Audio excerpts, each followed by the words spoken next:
Bienvenue dans la vidéo de la semaine dernière, spécial épisode de l'été, toujours dans le Festi. On est dans l'exposition de Jean-Christophe Chauzy, Le Reste du Monde. On est toujours en plein démontage du festival et pour vous, en direct du 4e week-end du festival Retour dans le passé, Jim Bishop pour nous présenter un super manga français, Reaper. Aujourd'hui, je vais vous parler de Reaper, un manga français par Jero Sejudo. Let's go. Et là, on lui a demandé de quoi parler ce manga. Reaper, ça parle d'un personnage qui s'appelle Reaper, qui vit dans un monde avec son raton laveur qui s'appelle Crappy, dans un monde effondré.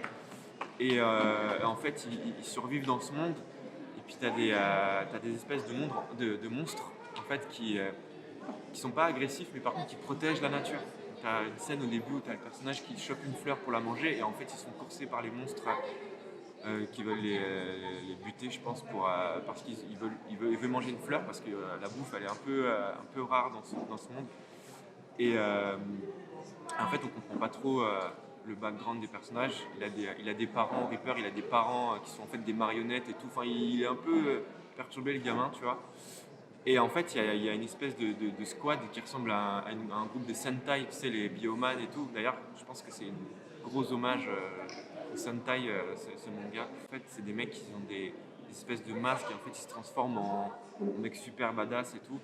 Et en fait, ils vont devoir se taper contre des monstres qui représentent un peu, je pense, la pollution, enfin, ce genre de truc. Donc, c'est un manga qui est dans sa dimension shonen, spirit et tout, mais qui a une dimension très écolo.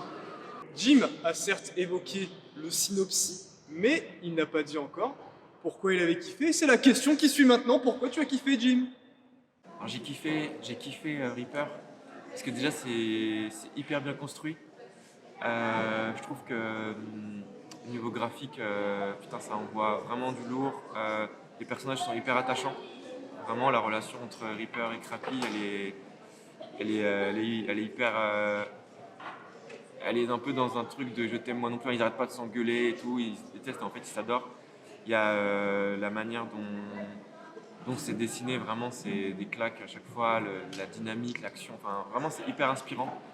Il y a aussi ce truc où Jero, je le connais depuis ses débuts et du coup j'ai vu toute son évolution et ça, moi ça me touche aussi particulièrement. Donc j'ai beaucoup d'affection aussi pour Reaper par rapport à ça. Donc très content que ce projet existe parce que je pense que ouais, enfin, ça fait partie, je pense, des auteurs qui vont aller loin, enfin, dans le manga français. Donc j'ai kiffé pour toutes ces raisons et puis j'ai très envie de lire la suite et voir comment ça va évoluer et tout. Et donc puis c'est un pote et j'aime beaucoup, donc voilà pourquoi j'ai kiffé.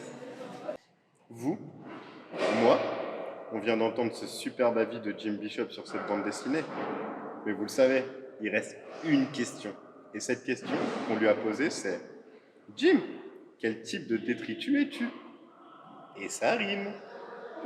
Je pense que je suis une bouteille en plastique parce que ça peut contenir beaucoup de choses, tu vois, et en même temps tu peux le recycler et en faire autre chose. C'est un peu l'adaptabilité de la vie, tu vois. Genre, je pense que je suis un objet recyclable.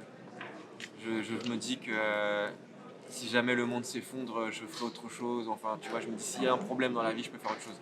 Je suis une bouteille en plastique. Ouais, une bonne bouteille en plastique. Une bouteille, je sais pas si on peut dire les pubs, bouteille d'Evian. Merci beaucoup à Jim Bishop pour sa participation et de nous avoir parlé d'une BD qu'il aimait bien. Merci à vous d'avoir regardé. C'est la fin de l'été. On se retrouve dans 2 semaines dans notre bibliothèque et avec nos canapés habituels. Et à dans 2 semaines prochaines.